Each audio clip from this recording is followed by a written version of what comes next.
I am Frank Zhao, and I'm the operator and the builder of Phuoc. Welcome to The Vietnamese. I'm your host, Kenneth Nguyen. Being part of a culture of nearly 100 million Vietnamese people in the world today comes with a lot of pain, proud history, and privilege. Join me as I highlight and explore the Vietnamese experience from all over. Thank you, Frank. Thank you for coming on. What does it mean to be Vietnamese to you? There's many different things, and I'm proud to be one. We came from the hardest and the most disadvantaged, managed to survive in America, and we're doing good and well today. When did you come to the U.S., and what was it like for you in the early days? I was one of those who left Vietnam on the last day of the war in 1975. What was it like for you when you first came here? It was facing the difficulty like any other immigrants who came to America, but we came as a refugee. We were unprepared, and we have no idea what we were doing. We didn't even have any idea what and where we're coming to. All we know is the U.S., but we don't even know what the U.S. is. What did you end up doing in the early days? Finding survivability. So I would go out and find any work. I practically arrived to the community on Sunday of early May. The next thing I do is to go out the next morning to a donut shop and have a cup of coffee. And the first job beginning right there by picking up a LA Times and circling and call. And then I got my first job that morning. What was the first job? It was a job in selling vacuum cleaner. Wow. How much English did you have to go out and sell vacuum cleaners? I didn't have any language barrier then. Oh, wow. And I spoke English when I was really very young. Well, I have no idea. All I'm trying to do is to make sure I have the food to put on the table and money to pay rent. So I work very hard, and sell is not something new to me. I was a sales representative for a major company in Vietnam. Many of them are representing U.S. company like Westinghouse, General Motors, and Union Carbide. So selling their products. So I practically don't have much of a stranger to the world of sales. And so how did you stumble upon beginning the career of developing and operating these properties? Of course, the job I took was temporary, and then I transit from one job to another. Then I end up looking around, talking to job counselors, career counselor at the university to get an orientation of what best to do. And the direction was look into real estate. So I did. And then I entered into real estate, beginning to prepare myself to enter into real estate. So within less than 6 months, I obtained my real estate license, and I go to work. Very fast for 6 months and beginning to get into the real estate game. Well, we came from the background of a war, and the speed of the bullet is what we have to match with. Yeah. And we're familiar with that. And when you started, did you think that because of your adversity that working was not going to be too difficult because, you know, the work ethic and the sort of the mindset that you had was probably already built in for you to create a successful life? My sales background at home taught me one lesson. If you pick it right, do it right, get familiar with the product you handle, the product itself, more than 50% of the sale, and the rest of just talk and personality and luck. And so you were working in real estate for a few years. When did you have the idea to create Phuoc? I experienced more and more Vietnamese come to Orange County, and more Asian come to Orange County, and look around up the history of immigrants in America, that they all have their own common sharing, gathering, common place, not only for food, but also for cultural gathering. So the idea that the Vietnamese need one too just came naturally. When you were setting out to do this mall, the naming of the mall is Asian Garden Mall, but we in the community know it as Phuoc Ta. So which name did you kind of settle on, and why Asian Garden Mall and not a Vietnamese name? The Vietnamese has a saying, "Phép vua thua lại lạc." As a business, you aim at the largest share of the market as you can. You can't say European shopping center, right? You can say a Russian shopping center. So Asian is the only broader name than a Vietnamese shopping center you can get. And that's how Asian Garden came about. Because of the cultural distinction, part of the architectural motifs of the center was stationed with the three statue of Phuoc Ta and Happy Buddha. So why it become Phuoc Ta and Phép vua thua lại lạc, because of the Phuoc Ta statue, and people could care less about what you call your shopping center is and your name is. They go by how you look. If you're a fat man, they call other fat men. So it's Phuoc Ta, then they call the shopping center as Phuoc Ta, then it becomes Phuoc Ta. So they control the audience, not the audience, the customer and the public control what that name is. So we follow. So the name wasn't originally Phuoc Ta, it was Asian Garden Mall, and then the three statues dictated the naming afterwards. Exactly, it's how you look. We, as a family and as a community of Vietnamese youth, I was born here in the US, and to be able to go to the Asian Garden Mall as we were growing up throughout the 80s and 90s and 2000s was a very special time for all of us. We all remember it. And did you think that the impact that you had on the younger generations was going to be such an iconic situation? Well, if you grew up in the US, I'm sure you have some of those feelings that you wonder what you are, who you were, and who you are. And everybody look for their identity. And having a shopping center, a gathering place, it resembling your culture, your root, and your language is probably the most ideal place that you would like to come to and enjoy. When we look up Little Saigon in Wikipedia, which is a place where you can go to find information on anything in the world, and you type in Little Saigon, in the facts that you read about, it has your name as one of the pioneers and Bak Yan Quoc from the pharmacies as two of the pioneers of Little Saigon.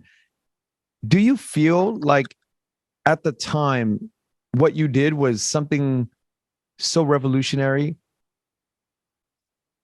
Well, we knew it's something special, something right to do, and something could become very significant.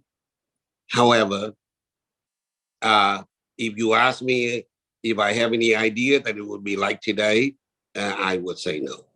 There is a lot of people living in Little Saigon. I think the last numbers in 2011 census was around 200,000, close to 200,000. It's probably a little bit more today, I think, after a good 10 years. What have you seen throughout the development of that time In terms of the direction of the community, how do you feel like it's grown into? Do you feel like we've headed in the correct path of a community, or are there things that you say that can be improved a lot more in terms of community cohesion? Well, we knew we were on the right direction, but it could have been a lot better and a lot faster. But we have to leap with what God gave to us and the characteristic and the nature of our people that determine that. What are the characteristics that you think didn't allow for us to speed up faster? I know it's a very hot subject, but I would love to get your thoughts. I'm not looking for criticism or jijit. A lot of the times I think about like German communities or Japanese communities or Jewish communities, and I reflect back on Korean communities, and I think back on the Vietnamese communities. And to ask somebody like you, who is a veteran of our community, a pioneer of our community, it's not I'm asking for anything bad. I just really am curious, what could we have done in the last 50 years to perhaps, looking forward, what are the things that we as a community need to think about? Collectively, as a community, as a group, we do more wrong than right. But we have our own strength, our own positive and superiority thinking in our mind. We are working very hard. We're very aggressive. We're very creative. And then each individual are super competitive. So because of all of that, it takes over the weakness at the beginning that I thought as a group. So individual has made Little Saigon. No one single person make Little Saigon. Yeah. You got involved early on in something called the Vietnam Education Foundation. Can you tell me a little bit about how you got involved with the idea of education in Vietnam? I would say in anyone's mind in the US at that time, even today, that we're so lucky to be in America with all of the wonderful things that we enjoy. And if we have a chance, an opportunity to help our, friends and our relatives and our people in Vietnam, we would try to do so. So the opportunity of being appointed to the Vietnam Education Foundation is a wonderful opportunity for me to be able to do something, and using that enormous resource, power and financial strength to do so is something you cannot find anywhere else. So I jumped at it right away when the idea was floated to me of being appointed to the foundation. What exactly is the mission and the directive of the Vietnam Education Foundation? Well, it's good to understand that the foundation was only an idea passed by the Congress to help educated Vietnam scholar in their transition from central economy to market economy. So the idea was there, the legislature was there, the funding was made available, but the organization was not exist. So the vision of the US government and the Congress of appointing a group of people to come together and using all of those ingredients that provided to form a Vietnam Education Foundation to exercise and to carry out the duty of the vision that Congress and the US government has provided. Now, with all that being said, how do you feel that the education of Vietnamese scholars and people in Vietnam is progressing? Well, they're progressing overwhelmingly well. At the beginning, you have a group of well-educated technician expertise to go home and do it. At the beginning year, the environment was not ready. The government was not ready for those talents to be used.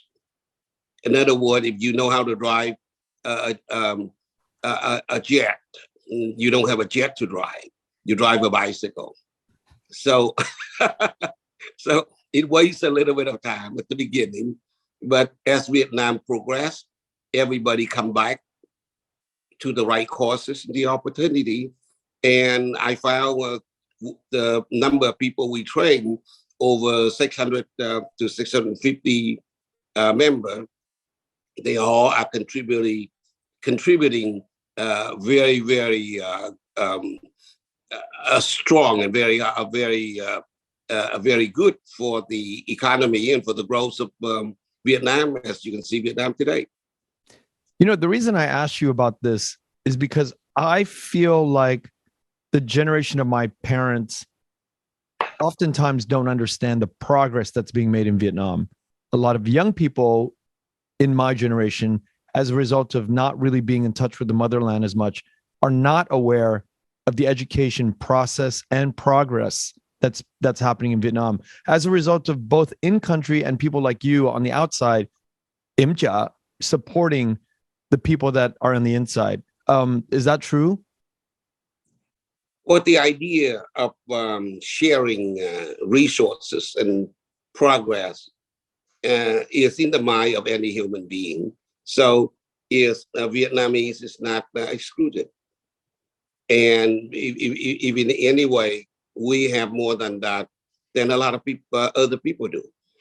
So we need to give ourselves the credit for doing so. And despite of all of the progress, all of the accomplishments today, it is the people that makes that, not the government. I have to say, and I experience it myself in Little Saigon. In much characteristic, it is the same way. Yeah, because if we don't have this thinking in the US and Little Saigon that Vietnam is actually progressing with academic freedom, because I do know that there's a lot of academic freedom that's happening in Vietnam right now as a result of many people's efforts. If we don't come to grips with that, we are in denial that Vietnam is progressing along with the progression of the international community. It's not behind much because people are very focused on building the economic education infrastructure. At that notion, if you ask any educator, the academic freedom is non-exist, but the freedom of education exists in a very big way. Does that make sense to you? Yeah, that makes sense. Academic freedom does not exist entirely, but the freedom to go get an education exists. Now, why doesn't academic freedom exist? Well, it conflict with politics and conflict with governing. And is there initiatives from something like the Vietnam Education Foundation to reverse that? I think it brings to the degree of awareness of how important it is. But if you say they have impact and make that go the other way, I wish it was. Yeah. And the reason I bring up this stuff is because I think we lead into the next sort of chapter of your life right now. Can we talk about like this global Vietnam war studies that I know that you're part of? that's another interesting subject. Is it comfortable for you to talk about?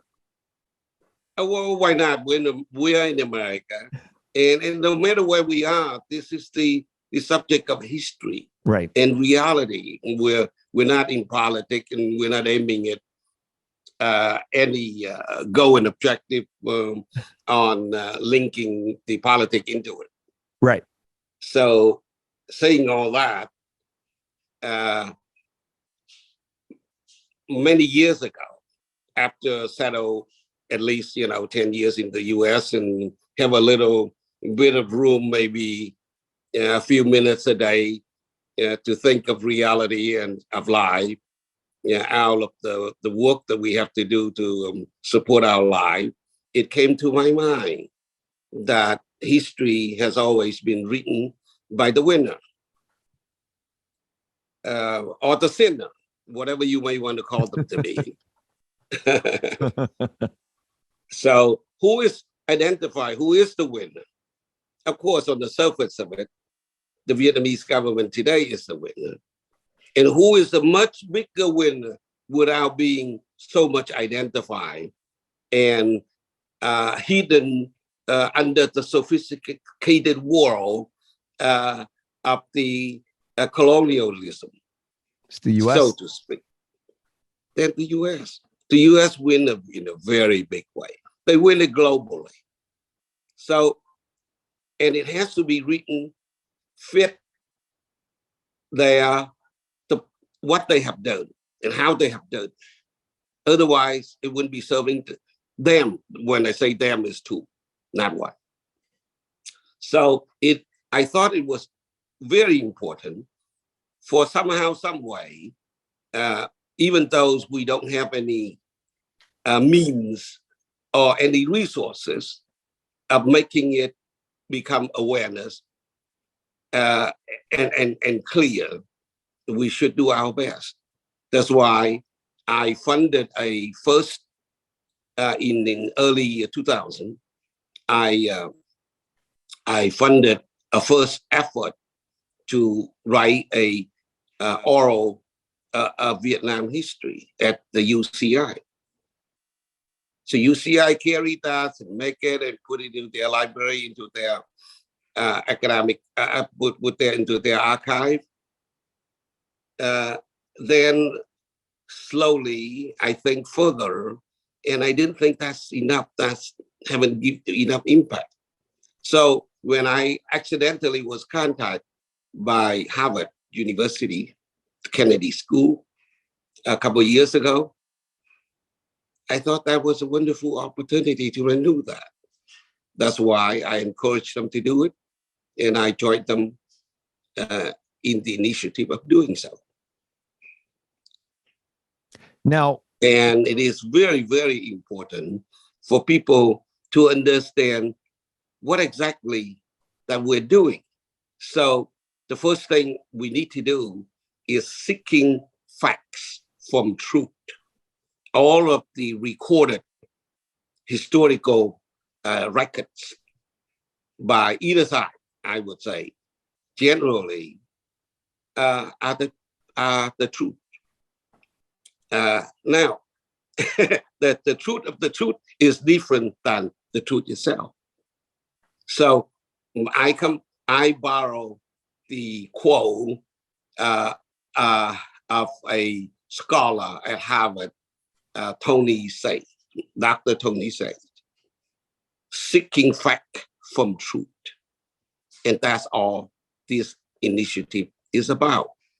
To prevail and reveal, I make it, take this much longer to explain this, but I'm going to say it very short, and we can go from there either now or I would say later on. Basically, is in seeking fact from truth would prevail. One crucial thing is the Vietnamese on the north or the south. Neither of them have any control of Vietnam War. So if you look at it this way, from the simple-minded of a strict person like myself, Okay. How did Vietnam War started it? It started by a fishing boat, okay, that attacked the U.S. fleet in Tonkin Gulf, right? That's how it started. Right. So when it's ended, where did it end it?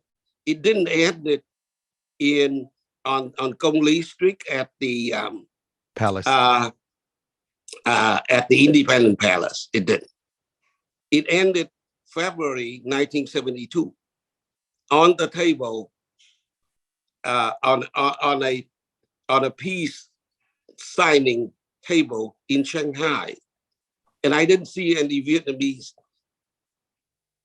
even in the neighborhood. Wow. So it started not by the Vietnamese, right? And it ended not by the Vietnamese. How do you call it a Vietnam War? So wait, the fishing boat was a Vietnamese fishing boat or another country's fishing boat? Well, it was told as a Vietnamese fishing boat. Now, anybody have any common sense would say, how can you take a fishing boat and hit the U.S. Navy fleet? Come on. Does that make sense to you? But that's what it was. That's called historical facts. So you got to seek truth, and you have to seek the fact from truth. Wow, this is a new revelation for me. Because, I mean, this doesn't make any sense at all that there's no real Vietnamese involvement, from that boat to the signing in Shanghai in 72. You didn't start it and you didn't end it. How can it say your war? Are you implying that there was business on the back end to move around weapons, to move around arms, to sell things and just use Vietnam as a backdrop to move weapons around and make sales? Well, I wouldn't want to go too far from there, simply because you look at the capitalism and the communism, the two ideology block of the world, and that's their war. It's not a Vietnam War. And the Vietnamese is only being conveniently used as the point of rendezvous for the you call it the ambition or the love they wanted to make to one another. And Vietnam, to me, was only a subchapter of that underneath that have no control of it. It didn't start it, it didn't end it. So why are we looking at one another, be either North and South or the ideology of the Vietnamese in two groups, that we hate each other so much? That we didn't start it, that somebody started it for us, and we just come into and playing it. So isn't that like a boxing ring? There are two boxers who was organized and placed to get on the boxing ring to do the boxing. They were fighting very hard and genuinely. They were doing very well, both sides. But at the end of the day, should they hate one another? Should they or should they not? What does the Global Vietnam War Studies seek to do in terms of timeline? Is it trying to produce a report? Is it trying to initiate some initiation of a legislation or a official sort of statement from the U.S. government after this is all brought to light? What is the purpose of organizing the Global Vietnam War Studies? I think it's none of those. The only thing I think the initiative wanted to do is to look into the truth of historical recorded and point down the facts of the truth.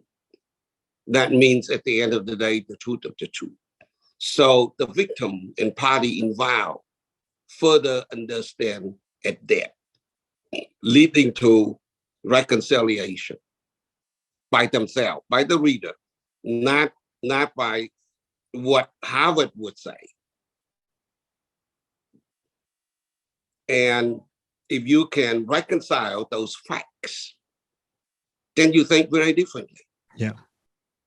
The community and once you process those facts, then the healing, self-healing beginning to occur within oneself after the awareness of the facts. How do we get... And at the end of the day, you ask, what is that for? Two things. The world needs to know a little better what it is. Not, let alone the Vietnamese have to know it very, very, very clearly. And with all that, as I said, it leads to healing, self-healing, and group healing, and national healing. Above and beyond that, it gives the world, it gives mankind, that the next time you have a conflict, can you look into the possibility of not creating so much destructive of life, disaster, and atrocity for the Serbian nation who serve your boxing ring so you can enterprise your sport event. When will the studies be finished? It's a 5 years study documentation. We are already a little over a year into it. With the progressing that we have right now, I would say it wouldn't take 5 years to do that. It probably a lot less, yet to be determined on the next move in progress, because Harvard is looking at it. But saying this statement is my personal belief, not officially contradicting anything that Harvard have in the book. Do you think the young Vietnamese people in our community today have a easier time of accumulating success compared to the years in the 70s and 80s when we first came to the United States? Do you think it's easier or harder to accumulate wealth, money, success, knowledge? It should be much easier. The second generation is, first of all, born here, get education here. So they're not stranger to the country. Secondly, they grew up in the environments, so they don't have the intimidation of an immigrant. Last but not least, not only the environment is different, America is much more of a diversity today than it was in 1975 when the first generation come to America. We were looking at a species of liability that invade into the community of the American society. And the degree of discrimination back in those days was so much higher. And there's so much hurdle that the first generation have to face, not only because of the environment, the culturally different, the unpreparedness, and the strangeness to the new society that they landed in is very, very, very different. But the drive of the second generation is very different than the drive, the ambition of the first generation. Well, the survivability and self-sustaining among the Vietnamese and the Vietnamese community can be recorded as the highest ever in the American immigration history of immigrants. I recently went over to Phuoc and I saw a wonderful store ran by a good friend of mine now. His name is Chris, and he credits you with helping set up the Little Saigon merchandise store. And I think it was so wonderful that you're supporting what he's doing, and what he's doing is creating a brand for Little Saigon. Why do you think that it's taken this long for somebody to come along to brand Little Saigon? Why didn't it happen 10, 20 years ago? What he does require a much more of cultural awareness, ideal in the mind, and sunken into the cultural need, and then the environment provide a sustainability. 20 years ago, there would be nobody walk into his store because first of all, people are mining food on the table before they are mining food for the brain. And what he does is food for the brain. I don't think there was sustainability back in those days. And today, now that you already have a house, you have a car, you have a job, you have saving money in the account, now all your brain on a sudden click in and thinking of something a little more fancy than just food. But I also want to speak to the idea of identity pride. We didn't have that maybe 20 years ago. You would, if you saw those products, you probably wouldn't buy it because you just didn't have the pride in Little Saigon. You're right. And not only that, as I said, the first generation that came to America, the war and anything having to do with Vietnam War was very negative to them, and they don't want to think about it. Yeah, they rejected it because that's bad memory. And today, you can see 70% of the Vietnamese American in Orange County are second generation. There are less than a third of those who came on the first generation. Right. Survivability. So the market is at the 70%, less of the 30%. And now all of a sudden, the 30% have a wake-up call.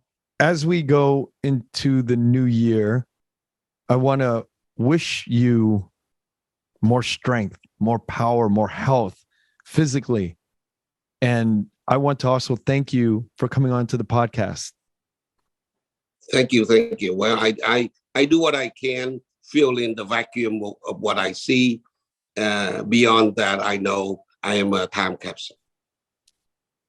And we are happy to have you. Okay. Thank you. Thank you once again, Frank. Thank you very much. Bye-bye. Bye-bye. Bye-bye. Thank you for listening to The Vietnamese with Kenneth Nguyen. The Vietnamese is produced by Brittany Tran. Special thanks to Jane Nguyen, Catherine Nguyen, Tina Pham, Sydney Jamie, and Christo Trin. Please find us on Instagram, Facebook, and TikTok at The Vietnamese Podcast. You can also find us on YouTube, where you can subscribe, like, and comment. Please rate and give us a review wherever you find our podcast.